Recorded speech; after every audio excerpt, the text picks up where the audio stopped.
வாழ்க வையகம், வாழ்க வளமுடன். குரு வாழ்க, குருவே துணை. ஆசான் வேதாத்ரி மகரிஷி அவர்கள் சூக்குமமாக என்னுள் இருந்து வழிநடத்துவராக. அனைவருக்கும் இனிய காலை வணக்கங்களும் வாழ்க வளமுடன் என மனமார்ந்த வாழ்த்துக்களையும் கூறி, மகரிஷியின் வாழ்க்கை மலர்களிலிருந்து நாள் ஒரு நற்சிந்தனையாக இன்றைய சிந்தனை அக்டோபர் 1, வேண்டல் வளம்.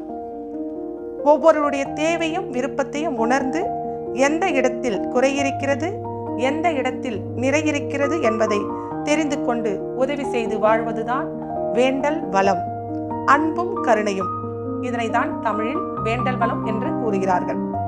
வளம் என்றால் நம்மிடத்தில் உள்ள இயற்கையான இருப்பு என்பதாகும். வேண்டல் என்றால் அவ்வப்பொழுது நமக்கு ஏற்படும் இருப்பு என்பதாகும். இதே போன்று பிறரில் வேண்டல் வளம் தெரிந்து கொள்ள வேண்டும். அந்த வளத்தை பயன்படுத்தவும் வேண்டலை பூர்த்தி செய்யவும் உதவ வேண்டும் என்பதை வேண்டல் வளம் தெரிந்து விளைவறிந்து வாழ்த்துதல் என்பதாகும். இப்பொழுது அந்த வார்த்தை வழக்கத்தில் வண்டவாளம் என்றாகிவிட்டது. நம்மோடு இணைந்து உள்ளவர்கள் ஆகியோரின் வேண்டல் வளம் தெரிந்துவிட்டால் நான் எந்த அளவில் என்னுடைய வேண்டலை மற்றும் வளம் இரண்டையும் வைத்துக்கொண்டு அவர்களுக்கு முழுமையாக என்னால் என்ன பெற முடியும், அவருக்கு என்ன செய்ய முடியும் என்பதை அறிந்து கொண்டால் உயிர்களிடத்தில் அன்பும் கருணையோடும் இருக்க கற்றுக்கொள்ளலாம். இந்த முறையில் ஒவ்வொருடைய அன்பும் கருணையும் எழுச்சி பெற செய்து அதன் வழியே வாழ முற்படும் பொழுது எல்லா உயிர்களோடும் ஓர் இனிமையை ஏற்படும் அல்லவா?